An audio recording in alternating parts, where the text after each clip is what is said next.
Vamos conversar com Eduardo Bolsonaro. Esta é a primeira vez que o deputado federal concede uma entrevista após a reunião entre Donald Trump e o presidente Lula nos Estados Unidos. Qual retorno, caso de afirmação, eles te passaram sobre a reunião entre Trump e Lula? Não devem satisfação nenhuma, né, Capelli? Mas a gente sempre está em contato, né? Como eu sempre reafirmo, o nosso relacionamento não começou ontem, então existem pessoas que atualmente ocupam posições importantes dentro do governo Trump, em que os contatos são diretos. E não é só da minha parte, também, principalmente por parte do jornalista Paulo Figueiredo. Mas dessa reunião, eu acho que ficaram cantando muita vitória para absolutamente nada.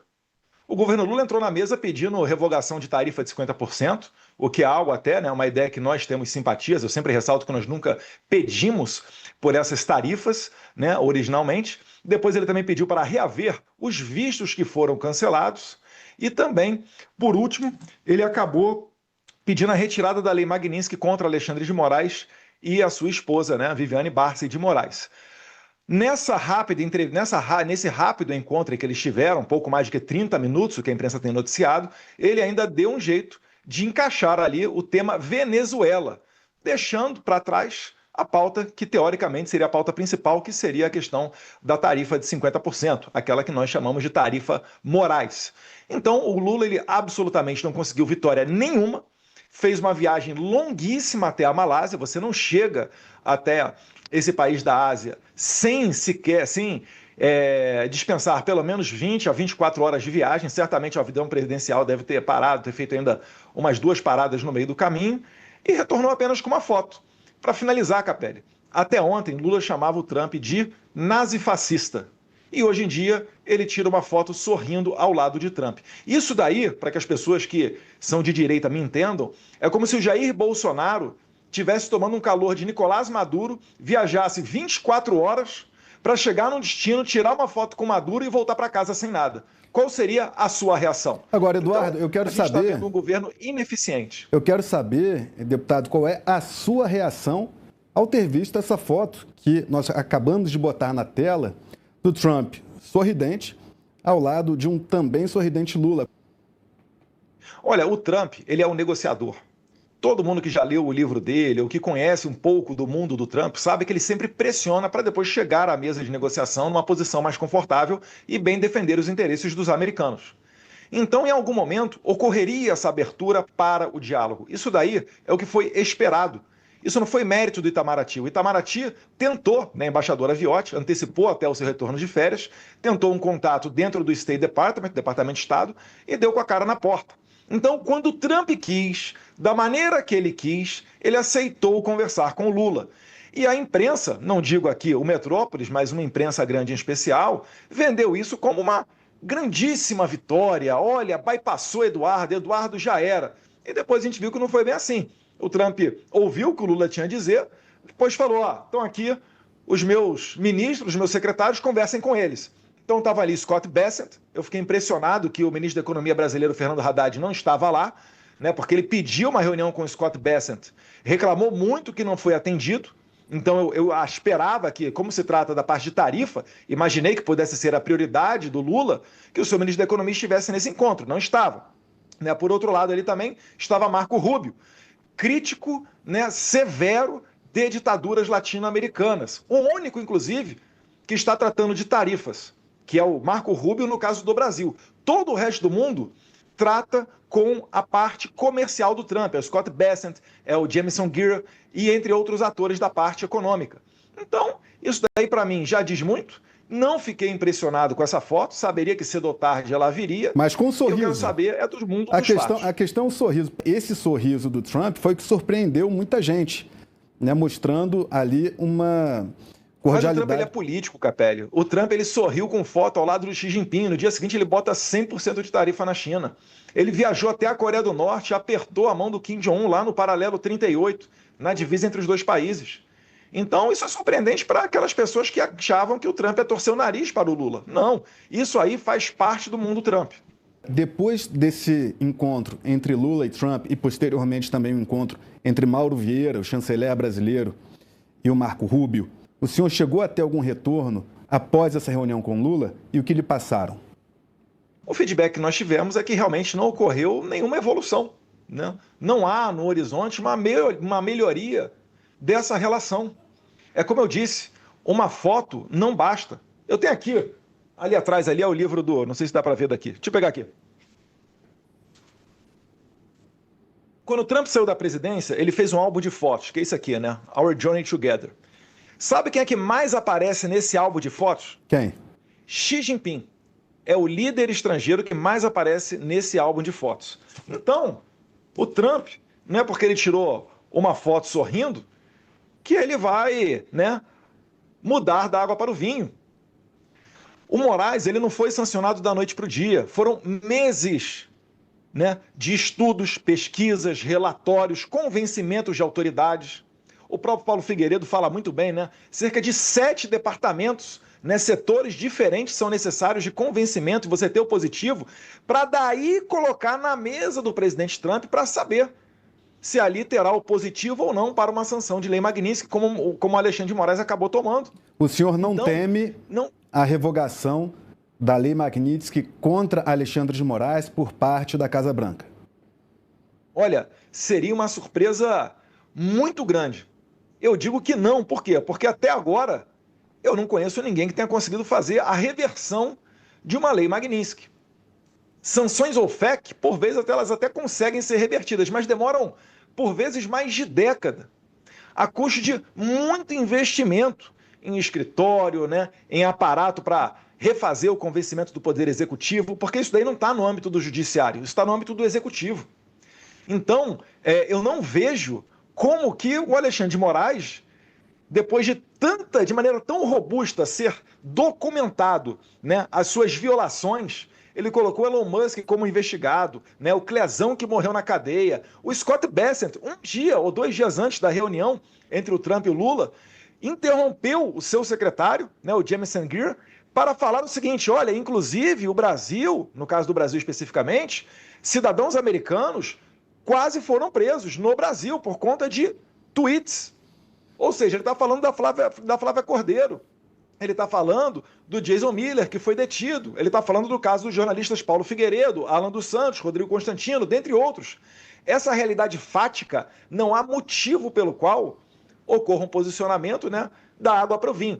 O mundo não é como tentam pintar para a maioria do público brasileiro que ainda assiste grandes canais de televisão, falando que, não, o Lula é um mestre do convencimento, ele comprovou que Eduardo Bolsonaro estava fazendo fake news.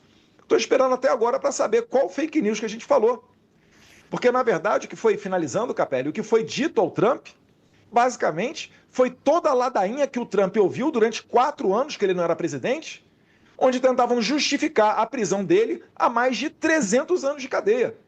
Então, nessa parte daí, eu tenho certeza que muito, mas muito dificilmente ocorrerá uma reversão. Tarifa é outro assunto. Tarifa, 10% dela é comercial e 40% está atrelado à crise institucional. Isso aí dá para mudar o cenário político brasileiro e resolver. O senhor acredita que haverá uma redução das tarifas impostas por Washington ao Brasil?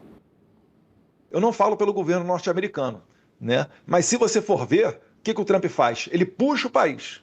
Ele faz algum acordo, algo que interesse a ele, algo que ele entenda seja prioritário ao povo norte-americano. E aí ele reduz, ele regula essa tarifa. Ele fez isso, inclusive, com tradicionais aliados, como, por exemplo, o Japão. Né? Depois de receber um investimento extraordinário, se eu não estiver errado aqui de cabeça, o Japão se comprometeu pelos próximos anos a um investimento de 400 ou 500 bilhões de dólares, aí ele, sorridentemente, ele aceita, né, refazer ali a questão tarifária. Então, isso tudo daí depende do governo norte-americano. Segundo relatos do Itamaraty, Jair Bolsonaro não foi citado na conversa entre Trump e Lula, mas, em dado momento, Lula, por iniciativa dele próprio, teria externado ali, explicado que, na visão dele, Trump teria uma visão distorcida sobre o ex-presidente Bolsonaro. Na sua avaliação, o Lula não conseguiu convencer Trump de que está correto? Com certeza não. Primeiro é fake news do Itamaraty, né? Eu vi uma coletiva do Mauro Vieira, inclusive eu nunca vi um tamanho número de coletivas após uma reunião de 30 minutos, né? Mas, na primeira coletiva que ele deu, ele falou que o Bolsonaro não foi assunto. Depois ele foi desmentido pelo próprio Lula, que disse que colocou na mesa a questão do Bolsonaro. E aí ele fala que a questão do Bolsonaro é do judiciário, não compete a ele que está no executivo. Mas calma lá, é o executivo dele, é o AGU dele, Bessias, que está comandando a contratação de escritórios americanos para a defesa do Moraes. Matérias da imprensa dão conta de que esse gasto pode chegar a 3 milhões de dólares. Estavam até suscitando a possibilidade de que eu, Eduardo Bolsonaro, pudesse de alguma maneira ser responsabilizado para pagar esses custos. Então, na verdade, há um devaneio, há uma narrativa que não bate com a realidade. Quando Lula, cruzou com o Trump na ONU, falaram que ali abriria-se a mesa de negociações, o diálogo.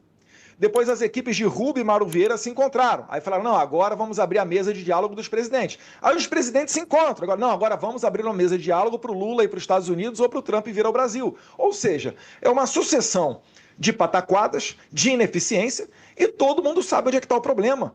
O Trump fez uma carta pública que colocou na Truth Social, no seu perfil, citando nominalmente a questão da perseguição a Jair Bolsonaro, seus familiares e seus apoiadores. Segundo parágrafo, ele vem e traz Big Techs americanas. Depois ele ainda fala da questão eleitoral. Então você tem na mesa tudo o que é necessário para você resgatar uma boa relação com os Estados Unidos. A questão é, Lula pode cumprir com aquilo que ele está prometendo? Em relação aos vistos de ministros de STF, o senhor acha que tem chance de isso ser revogado? Difícil, Capelli, porque seria o Trump desautorizando o Marco Rubio. Marco Rubio, seu secretário de Estado, iniciou uma política onde basicamente é o seguinte, só tem direito ao visto americano, a usufruir dos privilégios do mundo livre, aqueles que respeitam a liberdade no seu país. Ou seja, juízes que cometem censura, como notoriamente é o caso do Alexandre de Moraes, ele é amparado por outros ministros do STF, essas pessoas vão perder o seu visto. Então esse foi um recado muito forte que foi dado pelo governo Trump, através do seu secretário de Estado, Marco Rubio, e uma eventual revogação, isso daí seria um ato até de fraqueza, ao menos nesse momento, do presidente Trump, a não ser que ele justificasse muito bem. Tá? Então, eu acredito que nesse momento, pelo menos, a reversão dos vistos ela é muito complicada, e eu destaco aqui, abro um parênteses especial para o caso do ministro Barroso, porque ele não é mais ministro da STF. Então, ele não tem mais como reverter aquilo que deu causa à perda do seu visto. Lembrando que ele era o presidente da STF que pautou e priorizou toda essa questão de inquérito de golpe, golpe da Disneylândia, que a gente fala, e assim por diante. Então, o Barroso, rei posto, rei morto, acho que ele vai ter muita dificuldade para conseguir reaver o seu visto, se ele optou por retirar-se do STF com receio de tomar uma lei magnífica. Eu também acho que isso daí é infrutífero, porque os fatos já foram cometidos. Então, eu abriria só esse parênteses com relação ao ministro Barroso, que eu acho que tem uma situação um pouco mais complicada do que os demais. Agora, Capelli, visto é algo 100% discricionário. Tá? Eu estou falando aqui aquilo que eu acho que, neste momento, pelo menos, não existe motivo para o Trump sinalizar. Ele pode tomar uma conduta diferente e me surpreender. Afinal de contas, ele é imprevisível. Eu até gosto dessa característica do Trump. Porque isso daí, o visto, é basicamente uma descrição, é subjetivo do secretário de Estado, do Marco Rubio, e do presidente Trump. Sim, e quando eu pergunto a sua opinião, não é apenas a sua opinião que acha o deputado federal Eduardo Bolsonaro. Pergunto isso porque o senhor tem relação direta, como já mostrou por meio de mensagens, de fotos, vídeos, enfim, com integrantes do governo dos Estados Unidos. E aí tem um ponto que o senhor disse, que eu queria aprofundar um pouco mais, que é o seguinte: segundo o seu relato, em conversas com integrantes do governo dos Estados Unidos, essas pessoas teriam lhe relatado que não houve avanço nas negociações. É isso? Mas, Capelli, é o mundo dos fatos. Não necessariamente é algo que eu tenho uma fonte exclusiva, que me confidenciou esse tipo de coisa. Não, é porque Tem muito receio no começo da entrevista aqui... Isso. Não, eu não estou perguntando o nome, É porque no começo da nossa entrevista hoje, o senhor disse, olha, pelo que me passaram, não houve avanço nas conversas. Era isso que eu queria que detalhasse. Não estou aqui perguntando o nome, quem que ele passou, mas o que as pessoas do governo falaram para o senhor que teria acontecido nessa reunião entre Lula, Trump, Mauro Vieira e Rubio. É que não teria tido avanço. E por que não teria havido avanço segundo esses relatos? Não estou falando de nomes, só dos relatos em torno dessas reuniões. O feedback que a gente tem é que realmente estão vendendo muito acima daquilo do que foi essa reunião, né? Até agora, de fato, não existiu nenhum avanço, né? Você tem uma foto, por exemplo, Martin DeLuca, que é advogado do presidente Trump, ele vê as redes sociais nesse mesmo sentido, falando, olha, parece até que ganhou a Segunda Guerra Mundial o Lula, porque é um recorde de coletivas de imprensa após um encontro rápido, né? Depois de mais de 20 horas de voo. Então é nesse sentido que eu estou falando aqui. Né? E, obviamente, as pessoas que estão dentro do Departamento de Estado, dentro da Casa Branca, ou mesmo os brasileiros com os quais eu converso, né, têm essa mesma impressão. Eu fico impressionado só com aqueles que não entenderam ainda que estão querendo vender uma vitória onde, na verdade, não houve nenhum tipo de progresso. Tem um vídeo que é um momento em que o Trump ele está sendo filmado, ele faz ali elogios ao presidente Lula quando está embarcando ali no avião.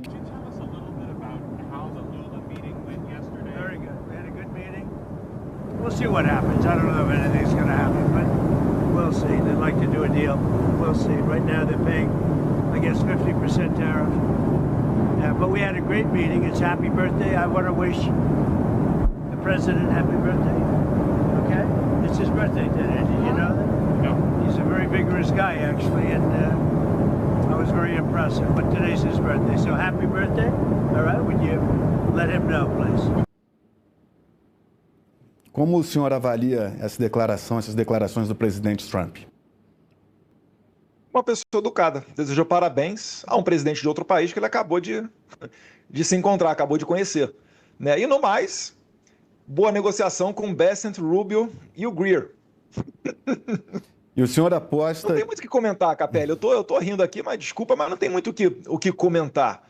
Né? Ele, inclusive, não sei se foi nessa mesma passagem, ou num voo anterior, ou subsequente, né? Ele fala, olha, foi uma boa reunião, o que vai acontecer e tal? Ele, não sei, vamos ver o que vai acontecer dali.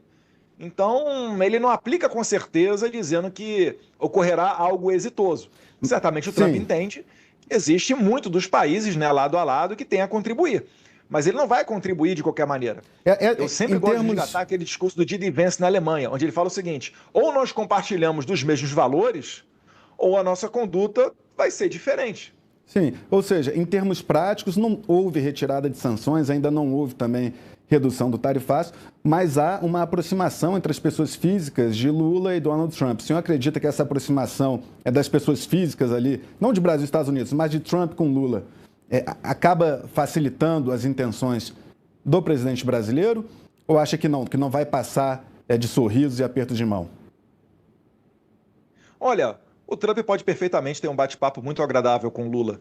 Ele fala exatamente isso sobre o Xi Jinping. Ele fala, a minha questão não é contra a pessoa do Xi Jinping, né, que preside a China. Ele é um ótimo cara, ele é um excelente cara. Você vê que quando eles se encontram, ocorre até uma sinergia. Mas depois, quando a gente vai para o mundo prático, os Estados Unidos têm uma batalha comercial com a China.